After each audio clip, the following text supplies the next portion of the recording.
हमारे इतने स्किन के इश्यूज होते हैं, मेरे तो एक्नी होना शुरू हो जाती है, तो फिर आप वो आती है क्लीना जेल आता है, वो लगाओ और ये और वो, और पता नहीं पानी ज्यादा मैं पीती हूँ, बस ठीक है बचत हो जाती है।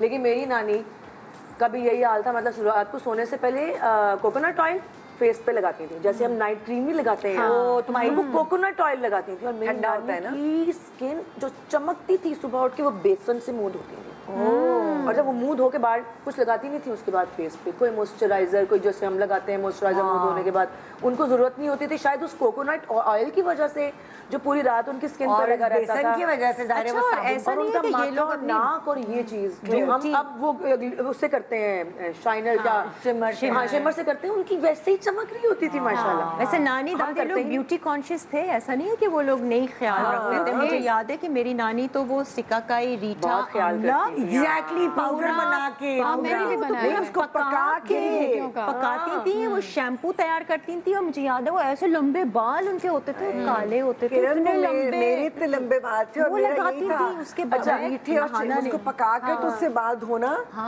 उससे बहुत लंबे होते हैं बाल, नहीं शैम्पू नहीं, अच्छे बाल होते हेल्दी या होते हैं, फिर लंबे वो होते हैं। दूसरा वो लाल वाला साबुन पहले आता था ना, बस वही वाला वो सर पे वो इस्तेमाल करती थी। अच्छा ये मेरा ख्याल है सब नानियों का था कि लाइफ बॉय वाले साबुन से बाल धोने, उनके बाल इतने अच्छे होते थे। अच्छा फिर निदा उसी फेस के साथ अगर नानी ने कहीं बाहर जाना है, किसी दावत पे, किसी शादी में, इवेंट पे, उनके पास मुझे याद है एक मेडोरा की लिपस्टिक होती है, वही एक लिपस्टिक निकाल के वो इधर भी नाक पे भी, होंठों पे, बस ये पूरा मेकअप हो गया।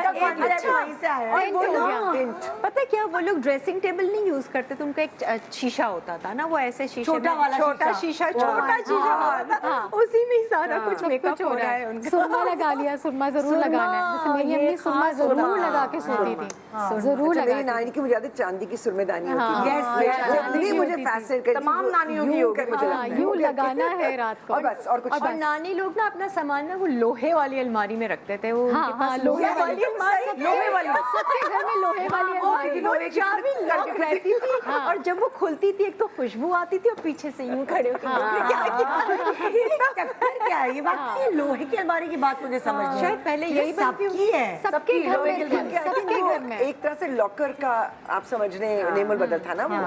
अच्छा अच्छा वो ना टूट सकती है ना उसका दरवाजा को तोड़ सकता है, वो एक किस्म का लॉकर होता था। वो लॉकर था। एक पेट खराब कह रही हूँ, कॉन्स्टिपेशन का टोटका मुझे याद है कि नानी हमेशा करती थी, मुनक्का खिलाती थी। कोई दवाई भी देनी होती थी, जैसे मलेरिया की, मैं दवाई नहीं खाती थी ना, मुनक्का खोल के वो दवाई को अंदर डाल के और कहती थी बस खा जाओ, बस तुम खा जाओ।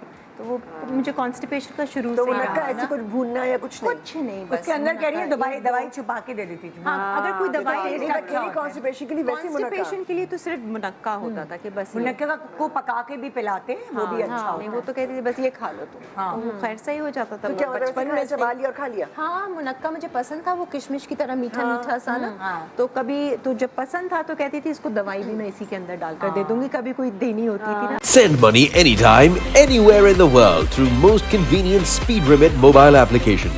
Simply download mobile application. Sign up now and enjoy the 2 free transfers with best foreign exchange rates, most secure and fastest transfers, 24/7 customer support. Experience the convenience of SpeedRemit at your fingertips. Download SpeedRemit app now.